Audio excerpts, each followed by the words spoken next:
I'm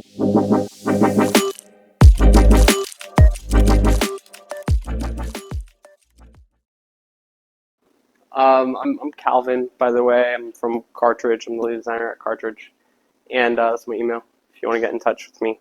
And we're Cartridge is a company that's dedicated to gaming infrastructure on top of Starknet.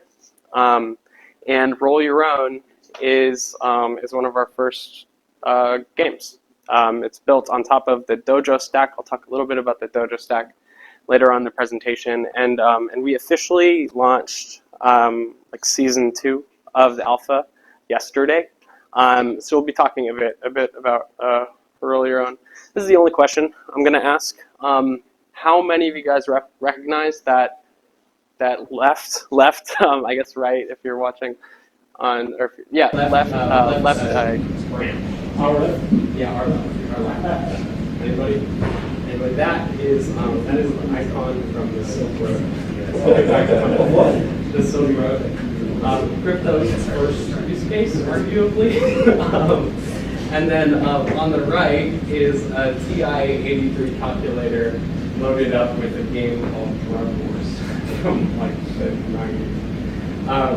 So before people were selling drugs online with crypto infrastructure, they were selling drugs in math class with their calculators. And then before the calculator version of the game came out, Drug Wars was invented. This is 1984. This predates me. It's an MS-DOS game built by John E. Dell. The mechanism of the game was very simple. You were traveling between different locations. You were getting different prices for different products, and you were arbitraging those prices to make as much money as possible. It was hugely popular, and many different versions of this game have been recreated over time. These are just a handful of them. And then just some like cool information on the Wikipedia page. In 2005, this list, it says 50 most popular game titles. I'm not sure who was managing that list, but they had Dope Wars, which is kind of like the format, the genre of game, listed in the top 50 games for like 6 years. It had 6.5 million downloads, and I'm sure since 2005 that number has gone up quite a bit. All right, so that brings us to 2021 with the Loop project. I think it was Dom who invented the Loop project. He just dropped a contract. He could mint these words. It was Dungeons and Dragons themed. And then Dope Wars was a derivative of the Loop project that did like, we don't like the Dungeons and Dragons stuff as much. We'd love to do like a GTA version of the Loop project. So Dope Wars came around and they invented, or they copied the model. We copied the model. And then one of the cool things about Dope Wars is that Dope DAO was kind of built into it, which is run by Tally. And the DAO maintained a treasury and it distributed funds for cool stuff. A lot of really awesome things came out of that DAO. A mixtape, some like visual representations of the Dope Wars cards. Somebody built a like an open world top down. You could take your character and walk around, and it's still going. They're still doing really cool stuff. One of the things that we tried to do back then was build this game. So we called it Roll Your Own. And we were building it out, and there was there were some usability issues. There was technology that was missing for like the kind of experience that we wanted. And then out of our frustration in building Roll Your Own, Cartridge was born. So that's kind of how part of our origin story. We were working on this game, and there were some things that were missing. What we wanted was we really wanted session keys at the time. And we didn't have session keys, so we thought we would build them.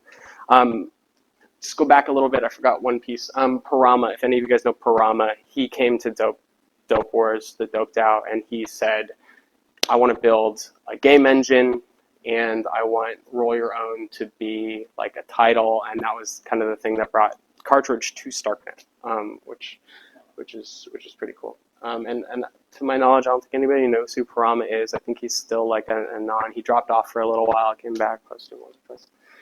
All right, so here we are today. Roll Your Own. We have just launched this game. So Cartridge is built by Cartridge with some contributions. We'll kind of go into some of that later from other people. And it was built on top of Dojo. And if any of you guys are unfamiliar with Dojo, Dojo is it's a game engine. It's an ECS system, like a MUD-like ECS system for Starknet. And we want to standardize gaming tool chains. And so like using Dojo, we're building Roll Your Own, and that's what I'm talking about today. So like visual identity. We were really inspired by the history of Roll Your Own. So in our remake, we wanted to pay homage to that. So we went with this like MS-DOS green on black like theme. It's funny because the Realms guys, shout out to the Realms guys. They built Loot Survivor, and they independently arrived on like the same gesture, and we using MS-DOS with Wiki 100. I might be. I think you got it. But yeah, so we really like this aesthetic, and so we redesigned it in keeping with that. So here are some game screens. This is how it looks on desktop. I'll kind of go into each one, but yeah, it's a pretty simple game loop. We're excited to expand on it, but I'll kind of like walk through like the way the game works today. All right, so there is a lobby. There's a high score, so the scores are calculated based on how much money you've made. So if you make the most money, you appear at the top of the leaderboard. There's a tutorial flow, which kind of gives you some like context into the game. And then we're using burner wallets. So I'll kind of get into some of the under the hood stuff in a little bit. But you hit create burner. It takes you to it deploys it deploys a wallet, and then you hit hustle, and then you're kind of in the game loop. So you arrive at a location. It presents you a set of different prices. You have an inventory component that keeps track of like what you're holding at any given time. In the top of the screen, you have like the money you have available to spend. There's a health component, and then you can like buy and sell different products. So you click into the Loots market, and then you can define like how many of these you want to buy, and then once you're done with that loop, you can choose a new destination. And I'll bring the actual game up at the end of this presentation. But as you travel, you can see the prices for different locations. And there's some kind of fun things we want to do with this for now. But you find the prices that are attractive to you. And the way that I've been kind of like playing the game myself is I try to plan a couple moves ahead. So like, okay, I'm going to sell loots here, and then I need to buy something to then go sell at a different location. And then along the way, we have random events that can appear. So right now, you might encounter the cops or a gang, and then they want different things from you. So the gangs want 20% of your cash. The cops want 20% of your drugs. You can run away from them if you want to risk it. And if you run away, they might catch you and hurt you.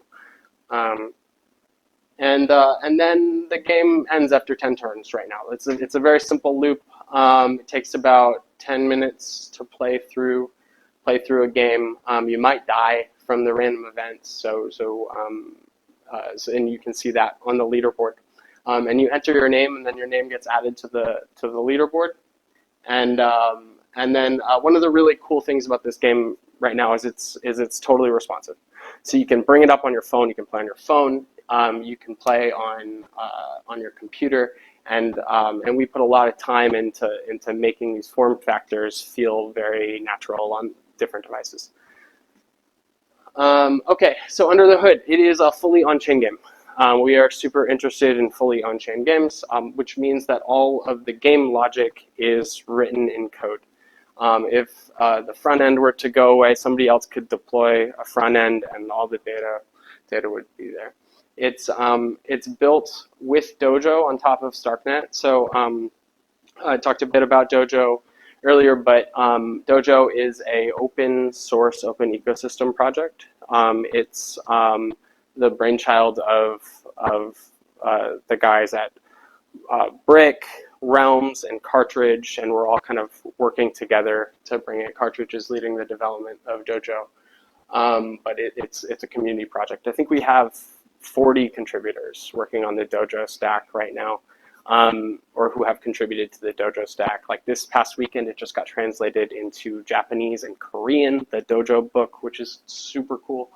And we have a pretty active community. If you come into the Discord, people are talking all the time.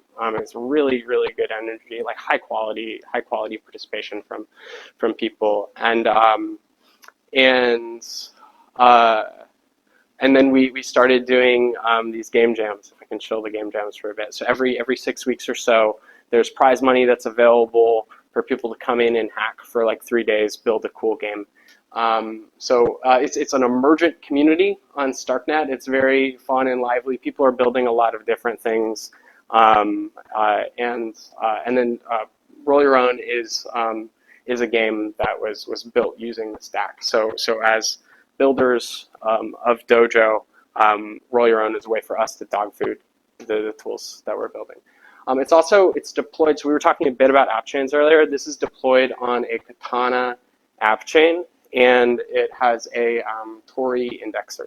It's a Mandela-based app chain? It's actually Cartridge tool. I don't think it's totally like, I'm sure we looked at Madara, and originally we had a version of Roll Your Own deployed on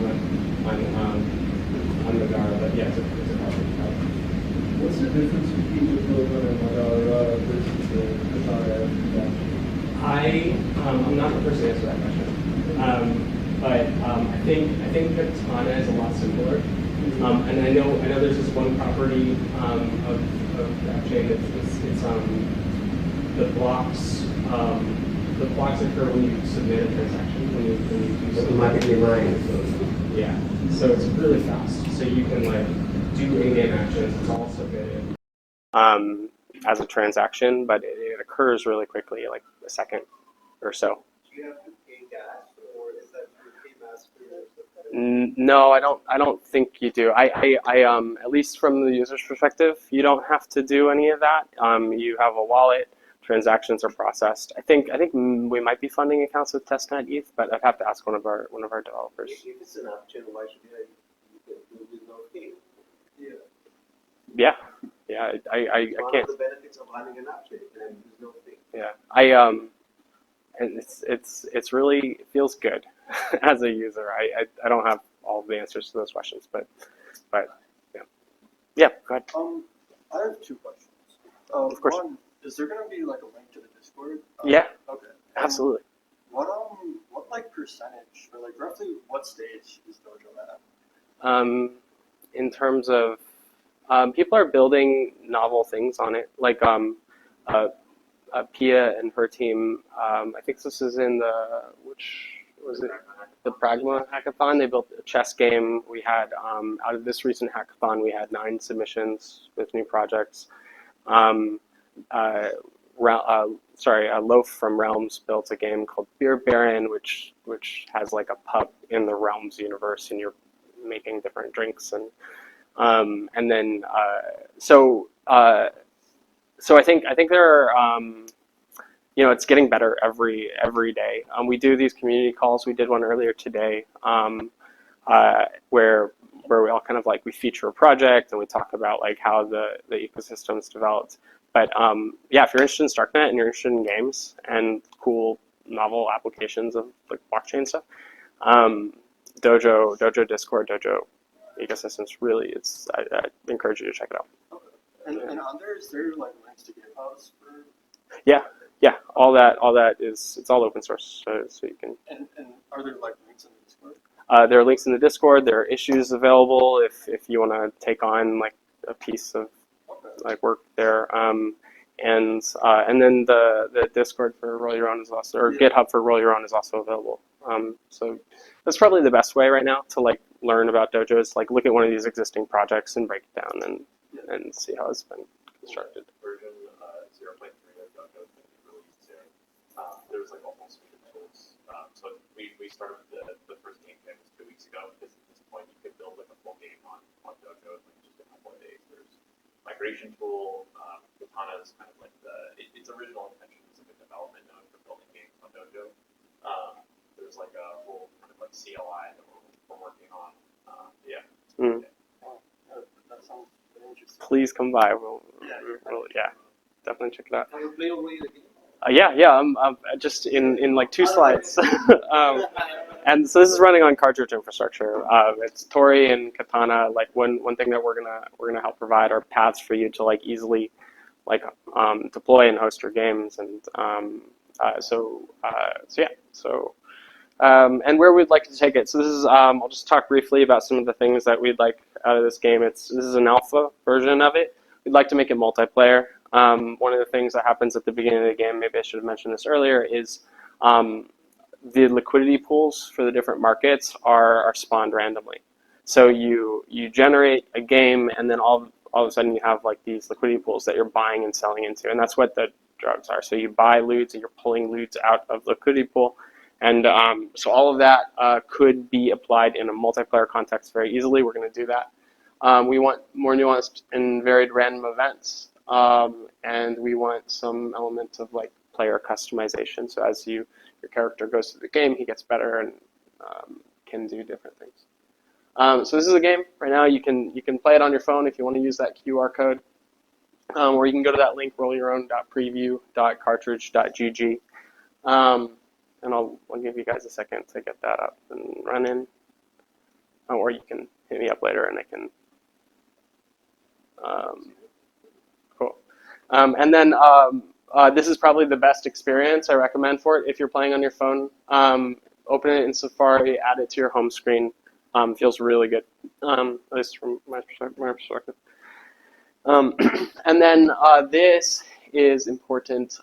We had a lot of help. So Mr. Fax and HPMNK are 2 really talented like artists from the original Dope Wars ecosystem.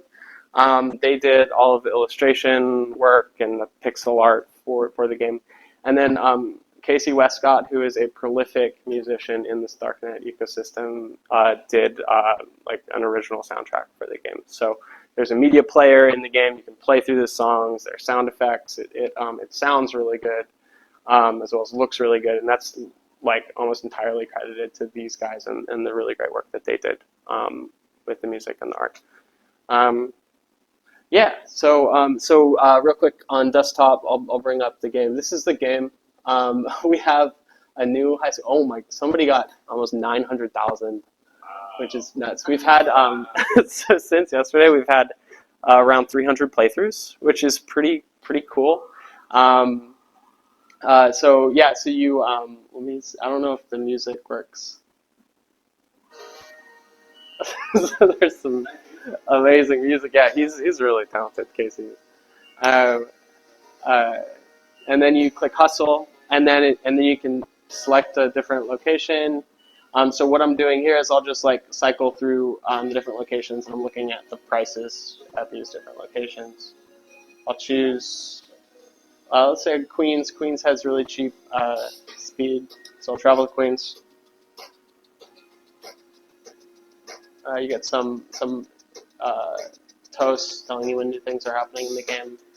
So yeah, so speed looks good. I'm gonna buy as much of it as I can, and then you can see it pop up in my inventory. And then here, I'm traveling to different locations, and I can see the discrepancy. So I can see that if I go to Jersey City, I can get 20% more for my speed than I paid for it. 29% more in Brooklyn. So I'm going to go to Brooklyn and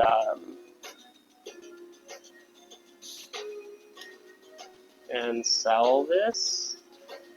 Sorry for the lag. It's a little.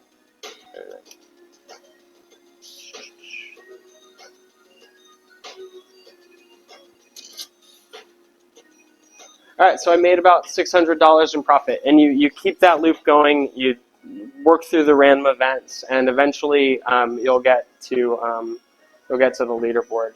And then just to show off some of the responsive behavior, like we had like a new form factor for the map for mobile. We did a lot of work trying to make this as smooth as possible. Yeah, to my knowledge, this is one of the only crypto games that you can play on your phone. So I'm pretty excited about the work that we've done. And that's it. If you guys have any questions, happy to answer them. So.